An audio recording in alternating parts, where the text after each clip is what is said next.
At the great white throne, the unsaved dead of all time are judged and sentenced based upon the content in the books of their deeds. So, if all the people here are lost, why even have the book of life at the throne? I think it's because Jesus is showing the lost what really sealed their eternal fate. Their works earned them punishment, but the rejection of him is what matters far more than their other sinful deeds. Revelation 20:14. Then death and Hades were thrown into the lake of fire. This is the second death, the lake of fire. And if anyone's name was not found written in the book of life, he was thrown into the lake of fire. Death and Hades. I see these as synonyms for the same thing, the place of the unsaved dead. Jesus gave us a description of death and Hades in his account of the rich man and Lazarus. There will not be a long line of billions of lost people waiting their turn at the great white throne. Just as God can listen to and interact with billions of people now, so too he'll be able to do that when judging them. The account of the rich man and Lazarus is on the slides that follow. There was a rich man who was clothed in purple and fine linen, who feasted sumptuously every day. And at his gate was laid a poor man named Lazarus, covered with sores. Lazarus desired to be fed with what fell from the rich man's table. Moreover, even the dogs came and licked his sores. The poor man died and was carried by the angels to Abraham's side. The rich man also died and was buried. And in Hades, being in torment, he lifted up his eyes and saw Abraham far off and Lazarus at his side. And he called out, Father Abraham, have mercy on me and send Lazarus to dip the end of his finger in water and cool my tongue, for I am in anguish in this flame. But Abraham said, Child, remember that you in your lifetime received good things, and Lazarus in like manner bad things. But now he is comforted here, and you are in anguish. And besides all this, between us and you a great chasm is fixed, in order that those who would pass from here to you may not be able, and none may cross from there to us. And he said, Then I beg you, Father Abraham, to send him to my father's house, for I have 5 brothers, so that he may warn them, lest they also come into this place of torment. But Abraham said, They have Moses and the prophets. Let them hear them. And he said, No, Father Abraham, but if someone goes to them from the dead, they will repent. He said to him, If they do not hear Moses and the prophets, neither will they be convinced, if someone should rise from the dead. Biblical terminology on hell. The word hell itself is just a general, all-inclusive term.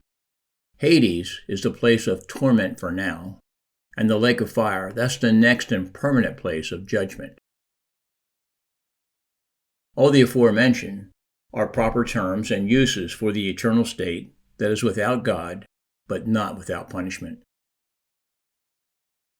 Where was Abraham? Well, he was in paradise. So you might ask, why was he there? Well, Romans 4 tells us.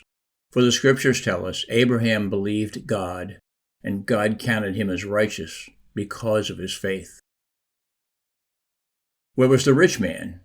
In Hades, a place of conscious torment. The rich man did not go to hell because he was rich, and the poor man did not go to paradise because he was poor. There is no particular virtue in either state. What is not disclosed until their individual deaths was their spiritual condition before death. However, while their spiritual conditions are not obvious in the text while they were living, after death we see a night and day difference in their destinations.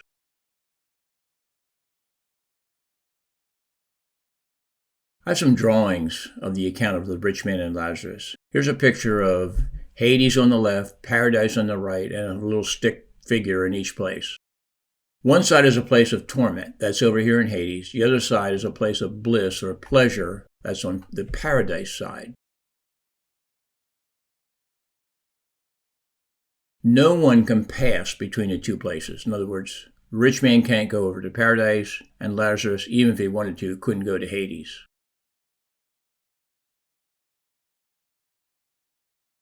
The people in Hades, or hell, do not want their loved ones to join them.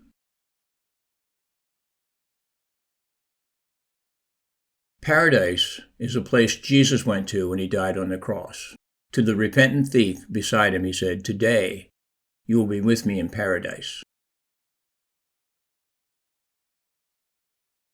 Today, paradise is empty. I've removed my stick figure here. Ephesians 4:8-10 tells us that when Jesus ascended to heaven, he took all of the Old Testament saints with him. Points to ponder. Jesus is showing the lost what really sealed their eternal fate. Their works earned them punishment, but the rejection of him is what matters far more than their other sinful deeds. Death and Hades, these are synonyms for the same thing, the place of the unsaved dead. Hell is the eternal state that is without God, but not without punishment. This class, and indeed the entire school, is dedicated to helping others see that God is bigger than we think and better than we know. To get to the next video, make a note of the class number for this recording, then search for the next one. Here's a sample. If this video is number L01.1, then the next one is L01.2. And remember to like and subscribe on YouTube and follow on Rumble.